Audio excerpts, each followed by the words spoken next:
लाल किले पे हुई हिंसा मामले में पहले दिल्ली पुलिस ने दीप सिद्धू को गिरफ्तार किया और अब इकबाल सिंह को गिरफ्तार कर लिया है।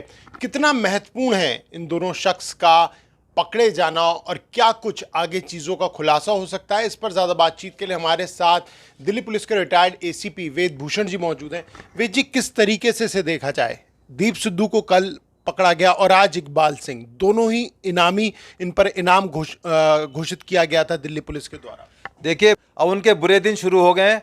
बहुत दिन तक उन्होंने दिल्ली पुलिस को, जिस तरह से हमारे दिल्ली पुलिस के 500 जवान इंजर्ड हुए और ख़ास तौर से लाल किले के मामले में जिस तरह पूरे हिंदुस्तान को शर्मसार होना पड़ा, अब उनके जो लीडर थे उनकी उल्टी गिनती शुरू हो गई हैं। अब 2 दिन के अंदर 2 गिरफ्तारियां, पहले दीप सिद्धू और आज इकबाल सिंह, ये दर्शाती हैं कि दिल्ली पुलिस अब इन्वेस्टिगेशन में जुट गई है और अब जल्द ही तिहाड़ जेलों के पीछे होंगे। सारी चीज़, पर्दा जितने भी पड़ा हुआ था वो खुल के सामने आएगा।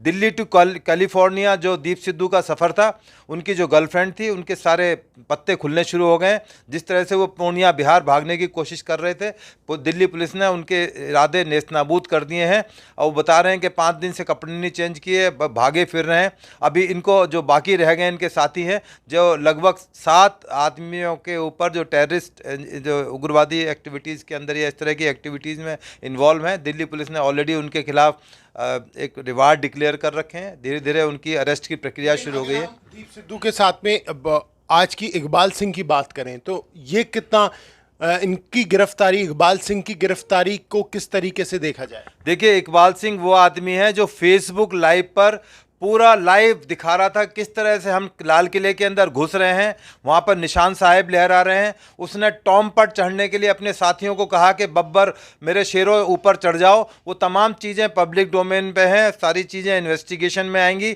सीसीटीवी फुटेज हैं, उनकी कॉल डिटेल्स, उनकी लोकेशन है। उसके अलावा इनके खिलाफ एक कोतवाली में मुकदमा दर्ज हुआ था, उसमें तमाम संगीन जुर्म की धाराएँ 147, 148, 308, 395, 397 क्रिमिनल कॉन्स्पिरेसी, तमाम तरह की धाराएं उन पर मुकदमा दर्ज किया गया था, जिसकी इन्वेस्टिगेशन अब क्राइम ब्रांच कर रही है। अब इनके दिन दूर नहीं जब ये तमाम जितने भी लाल किले के मुलजिम हैं, आईटीओ के मुलजिम हैं और जिन्होंने भी इस देश के कानून को तोड़ा है, वो जल्दी जेलों के अंदर जाएंगे। अब इनके भागने का समय आ गया है, पर दिल्ली पुलिस इनको इनके बिल से ढूंढ कर निकालेगी और इनके गंतव्य स्थान यानी तिहाड़ जेल इनको पहुंचाया जाएगा।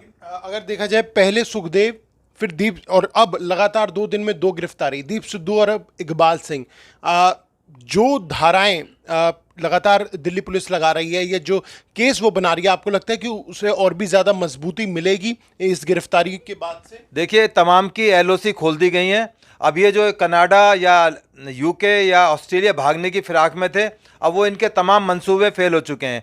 दीप सिद्धू की इंट्रोगेशन में भी बताया जाता है कि वो नेपाल भागने की फिराक में था, पूर्णिया के रास्ते से, और बाकी जो लोग थे ये भी लोग भागने की कोशिश है, परंतु ये कामयाब नहीं हो पाएंगे क्योंकि किसी एयरपोर्ट से ये फ्लाइट नहीं ले सकते और इनकी गिरफ्तारी जल्द होगी और भी लोगों की होगी। जो अभी नाम आए हैं उनके अलावा सैकड़ों गिरफ्तारी होनी है। अब तक 127 क्रिमिनल, क्योंकि मैं तो उनको क्रिमिनल ही बोलूँगा क्योंकि अपराधी हैं, क्योंकि कानून की जो धारा है बड़ी संगीन धाराओं के अंदर है, बल्कि ट्रेटर, जो सेडिशन की धारा है, गद्दारी की धारा है, राजद्रोह की धारा है, जिसमें अंग्रेजों के टाइम में फांसी के प्रावधान था, उसमें भी वो वांटेड हैं वो लोग। तो जल्दी ही वो कानून के दायरे में आएंगे और दिल्ली पुलिस उनकी तह तक पहुंच के पब्लिक डोमेन के अंदर ही लेके आएगी। जो सो कॉल्ड किसान लीडर्स हैं, जो बड़े बड़े किसान लीडर बने, उनकी परतें खुलेंगी, कैसे वो फंडिंग हो रही थी, कैसे वो इतने लंबे टाइम तक सर्वाइव कर रहे थे। उनका जो इनाम इन पे घोषित किया था दिल्ली पुलिस के द्वारा, दीप सिद्धू पे 1 लाख का था, इकबाल सिंह पे भी 50,000 का इनाम था,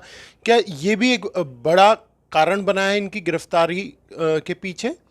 देखिए, इनाम या रिवार्ड डिक्लेयर करने का एक पर्पज़ होता है कि किसी को भी इसके बारे में कोई क्लू मिले, जानकारी मिले, उसको एक प्रोत्साहन देने के लिए, उसके वो इसको कुछ बेनिफिट हो, मॉनिटरी बेनिफिट हो, इसलिए किया जाता है। दूसरा एक साइकोलॉजिकल प्रेशर होता है, चाहे दीप सिद्धू हो, चाहे इकबाल सिंह हो, और जो बाकी जो भगोड़े हैं उनके माइंड में रहता है कि पुलिस ने हमारे ऊपर एक रिवार्ड डिक्लेयर कर दिया है, हम भागे हुए अपराधी हैं, तो उनके ऊपर एक साइकोलॉजिकल प्रेशर होता है, वो अल्टीमेटली कहीं ना कहीं धर दबोचे जाते हैं।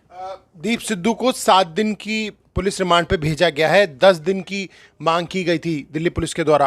क्या लगता है इकबाल सिंह को लेकर दिल्ली पुलिस क्या कोर्ट में कितने दिन की मांग कर सकती है पुलिस रिमांड? बिल्कुल, देखिए पुलिस रिमांड के दौरान में इनका लाई डिटेक्टर टेस्ट होना है, पोलोग्राफी टेस्ट होना है, इनको उन जगहों पर लेके जाना है जो 29 तारीख से आज की डेट तक जहां जहां छिपके रहते हैं। जो जिन लोगों ने इनको शरण दी उसको हार्बरिंग बोलते हैं। हार्बरिंग की धारा उन लोगों के खिलाफ लगेंगी जिन लोगों ने इनको छिपाया है और ये जानते हुए कि ये वांटेड हैं, अपराधी हैं और दिल्ली के अंदर दिल्ली पुलिस इनकी तलाश कर रही है। तो अभी इनकी तमाम सीसीटीवी की कॉल डिटेल्स ली जानी है, इनके जितने भी कॉन्टैक्ट्स इनके पास आए हैं उनको क्रॉस चेक किया जाना है और आपस में जितने भी ये मुलजिम अरेस्ट हुए हैं और या होंगे उनको आपस में सामने सामने बैठ के कन्फ्रंट करा के इन्वेस्टिगेशन की जाएगी। इसलिए ज़रूरत है कि 14 दिन जो मैक्सिमम जो पुलिस है रिमांड ले सकती है, प्रोविजन है कानून के अंदर। ये पुलिस का हक है कि इन्वेस्टिगेशन के लिए अदालत से रिक्वेस्ट करे कि ये चीज़ें हमें पब्लिक डोमेन में आनी है, इन्वेस्टिगेशन के लिए ज़रूरत है तो पुलिस रिमांड देंगे। जैसे अभी दीप सिद्धू केस में 10 दिन का रिमांड मांगा, 7 दिन का रिमांड कोर्ट ने दिया। यदि पुलिस को ऐसा लगेगा कि इसकी और पुलिस रिमांड की जरूरत है तो दोबारा पुलिस कोर्ट में जा सकती है और इकबाल सिंह का भी वही हालात होंगे कि इकबाल सिंह का पुलिस रिमांड लेगी, क्योंकि वो बहुत ही संगीन उसके ऊपर आरोप है कि उसने तमाम लोगों को इकट्ठा किया, उकसाया, भड़काया, लोगों को कहा कि भाई आप टॉम पे चढ़ जाओ, आप निशान साहिब लहराओ और फेसबुक पे लाइव चल रहा है। बिल्कुल उसके इरादे बिल्कुल क्लियर थे, उसमें कोई उसको शक या शुबा नहीं था। जो आदमी अब सब कुछ जानते हुए फेसबुक चलाता है और फेसबुक पर लाइव दिखा रहा है, वो एक पूरी दुनिया के अंदर मैसेज देना चाहता है कि हम किस तरह से हिंदुस्तान के लॉ एंड ऑर्डर को भेजने में कामयाब हो गए और इस देश की हम जड़ों में बैठने के लिए तैयार हैं। तो ये बहुत बड़ा मैसेज था, परंतु अब इनके दिन उल्टे शुरू हो गए हैं, इनकी गिनती उल्टी शुरू हो गई है। अब ये तमाम तिहाड़ जेल में लंबे समय तक रहेंगे और पूरी दुनिया को एक मैसेज जाएगा कि हिंदुस्तान में डेमोक्रेसी होते हुए भी कानून का राज्य है। तो देखने वाली बात ये होगी, दीप सिद्धू के बाद अब इकबाल सिंह भी शिकंजे में आ गया है। आने वाले समय में दिल्ली पुलिस और किन किन जो आरोपी हैं उन्हें गिरफ्तार करती है। कैमरा पर्सन सचिन के साथ प्रणय शर्मा, दिल्ली।